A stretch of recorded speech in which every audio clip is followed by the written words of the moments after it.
Eliminating Stress, Module 2, Difficulties Performing Research. Three Principles-Based Presentation.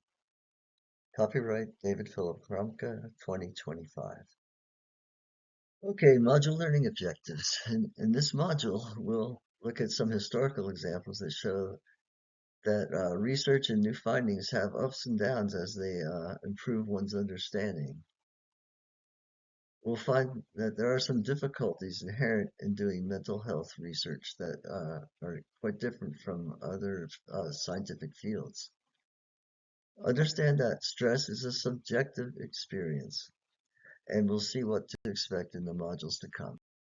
Making advancements in science is kind of a double-edged sword. We do gain an understanding of something new. However, the newness can sometimes ruffle some feathers and be quite difficult to grasp. In some cases, it can take quite a while to assimilate and come to terms with new findings. Once upon a time, the geocentric model of our solar system, proposed by Ptolemy in the 2nd century, was the state of the art. It placed the Earth at the center, with the sun and everything else revolving around it. However, using this model demanded some, what we might now call absurd behavior on the part of some planets, like traveling in reverse. If you follow horoscopes, you might hear about Mars going into retrograde. That's horoscope for Mars going backwards. Galileo got tired of all the complications with the geocentric model. He said, "Questa è una stronzata," or something like that, and favored the heliocentric model of our solar system, put forth by Philolaus around 440 BC, backed by Aristarchus of Samos around 270 BC, and later championed by Copernicus. This model placed the sun at the center, with all the other planets moving about it. It was a much simpler model that removed a lot of the weirdness and made things more straightforward and easier to understand. The heliocentric model explains the apparent retrograde motion of Mars by demonstrating that the Earth overtakes the orbit of Mars on the inside, which makes Mars appear to be going in reverse, because the Earth is catching up from behind, and we look back on Mars as we pass by. As sciences advance and what has been learned is introduced, our lives undergo course corrections. Ongoing research yields discoveries that can provide dramatic enhancements to current practices. In the 19th century, a Hungarian physician, Ignaz Semmelweis, advanced the idea of hand hygiene. That is simply washing your hands first in medical settings. We now know that this practice has greatly improved outcomes by dramatically reducing infections once caused by performing surgery and delivering babies with soiled hands. Improved understanding yields improved methods and improved results. You can expect that here as well. On the other hand, enhanced understanding has led to the termination of other practices. In the field of mental health, bloodletting, that is, the draining of a patient's blood, was once a common treatment for patients suffering from mania. Well, draining enough blood will weaken any patient to the point where their activity of any kind, including manic episodes, will subside. As that fact was realized, the practice was discontinued. As your understanding grows here, you can expect to find that some methods you have previously used are now just unnecessary overhead, and you can drop them. Besides having less stress, you'll have more free time. Why there's been difficulties. Much of the difficulty in the area of mental health research has been the problem of making direct cause and effect observations. The results of scientific research are deemed legitimate if they adhere to the mandates of the scientific method, which requires objectivity and repeatability in the establishment of facts through testing and experimentation. The term objectivity basically means that everyone can observe what's going on and see the same thing. When it comes to objectivity in psychology, the problem is that we just can't see and measure thoughts. Also, a maximum of one person stands a chance of accurately observing the thoughts and effects that transpire within one's head. Attempting to discover matters of significance, researchers asked mentally healthy people what's going on in their minds. But the summary report was, nothing special. So the researchers threw up their hands and said, well, forget this. We've got nothing to work with here. Later on, we'll see how they missed the point. Thinking they had nothing to work with by talking with mentally healthy people, researchers started interviewing troubled subjects and found huge amounts of material available based upon which they could write their theses and apply for and obtain funding in the form of research grants.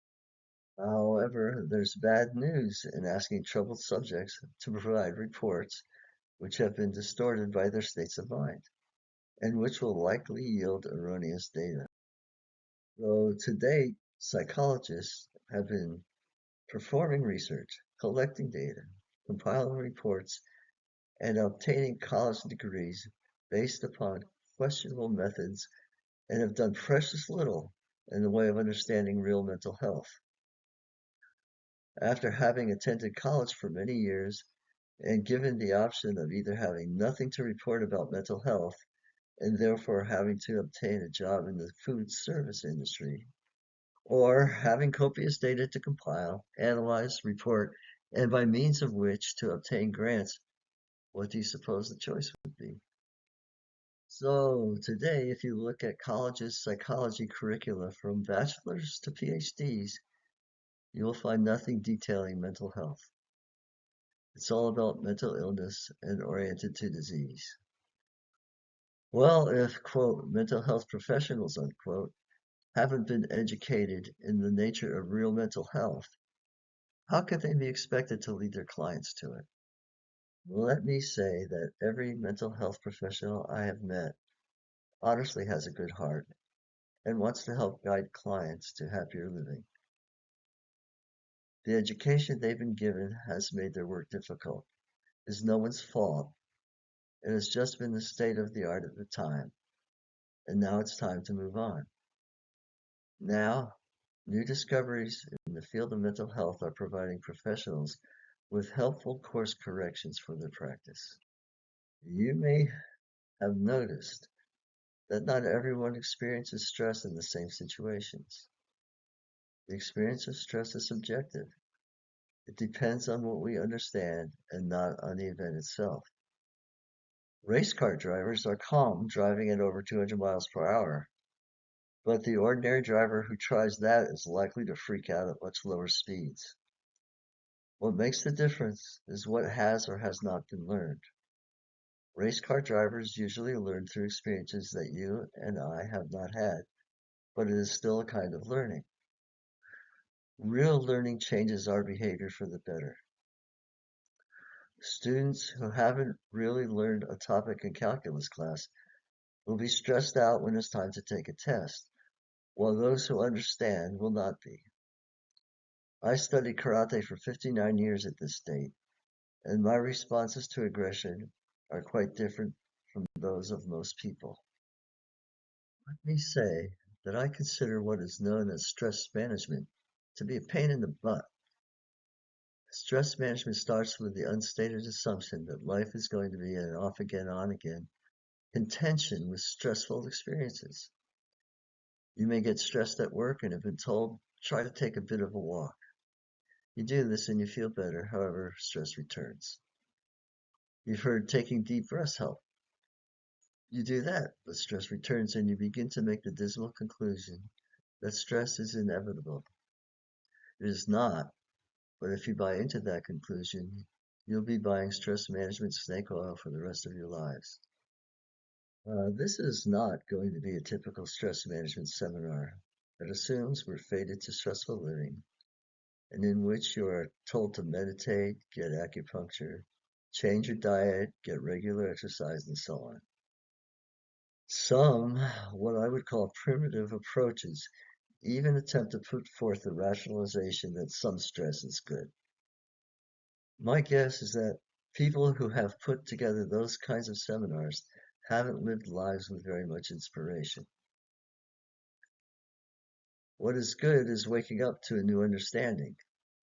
Is the understanding gained and not the stress itself that helps correct matters. This course will introduce advanced understanding in the field of mental health, which relates effectively to the human experience of stress. It will be more of a, well, forget most everything you learned in nature. You won't be obliged to remember and employ stress management tactics, but you will have gained a fairly simple and straightforward understanding that tends to elevate you above having stressful experiences. It will be as if looking at a puzzle having very few pieces and seeing how they fit together. It is the seeing that will effectively produce the change. Please be prepared to see matters in a new and inspiring light. In addition, let me say that one of the benefits of this seminar is for you to understand your natural source of peace, happiness, inspiration, and insight, and how to live happier lives without having to invoke willpower. This will start to make sense once you realize that the use of willpower is stressful, consumes energy, and requires us to push ourselves or others, or both. In contrast, inspiration leads us to see new possibilities, provides energy, and shows us how to work collaboratively and cohesively with others. 59 years ago, I was inspired to learn karate, and I still love practicing and teaching this art. This seminar will provide insights that improve our understanding of our lives, including how stress occurs, so we can naturally live happier lives. The purpose of this course is to lead you to stress-free living. I have found that for some course participants, the advancement has been quite rapid, while others have moved forward at a more leisurely pace. Please know that putting a lot of pressure on yourself to get it and do well doesn't help. This is not hard stuff. However, it does help if you're willing to take a fresh look at things by means of the presentations to follow. So please relax. Knowing how we work will provide relief. The point is to find stress-eliminating understanding, then go enjoy your lives. So, mental health professional, let me say that fundamentally, people want to live happy lives. They don't pass through so many struggles in life with the intention of making matters worse for themselves. It is also true that mental health professionals honestly mean well and want their clients to find peace and contentment. Otherwise, the professionals would be out of work. A deeper insight into the nature of mental health has been needed, and now the good news is that there are a lot of helpful things to say about honest to goodness mental health. One that recognizes that mental health is innate. It has been with us since we were born and will never leave us. We've just gotten innocently distracted. Many people think that finding happiness is a lot like driving in the right direction. You know, while driving, many of us don't want to ask for directions. Maybe we took the wrong exit. The road may be getting worse. There's not a town in sight and the sun is going down, but they won't take the hint. In a similar manner, the field of mental health has not been picking up on the clues either. Things have been getting more complex, where dysfunctions are discovered and cataloged, and the course of therapy is getting longer. Professionals might tell their clients, well, look, you've got to change your direction. In stark contrast to this orientation, here you will find happiness without having to do anything to get it. One understanding grows. Learning and understanding new stuff is often built on previous learning. To learn multiplication, we need to have learned addition. To learn calculus, we need to have learned multiplication. We see that the real learning of something like multiplication happens when a moment of insight occurs. The amount of happiness experienced increases as this happens.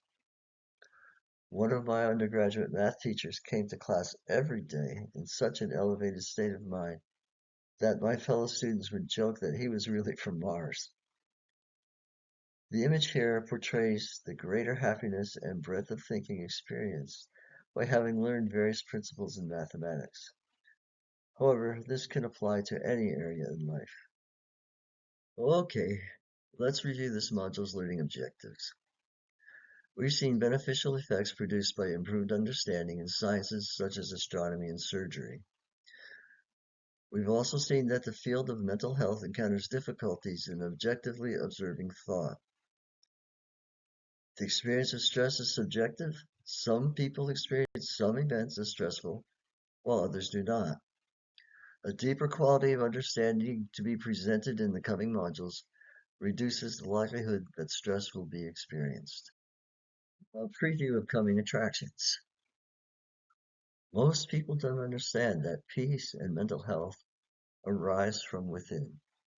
So here's a simple analogy.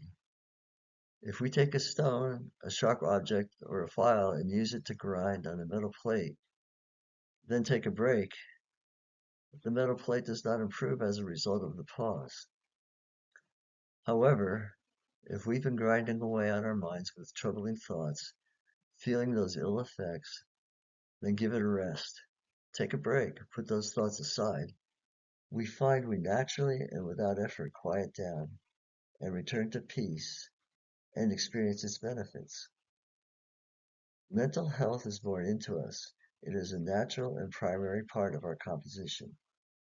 We don't have to do anything to go get it. It's always here. The following modules are designed to provide an understanding of how our experiences of life occur and to provide a grounding and guide for living a stress-free life. Please regard these modules as building blocks designed to produce those results.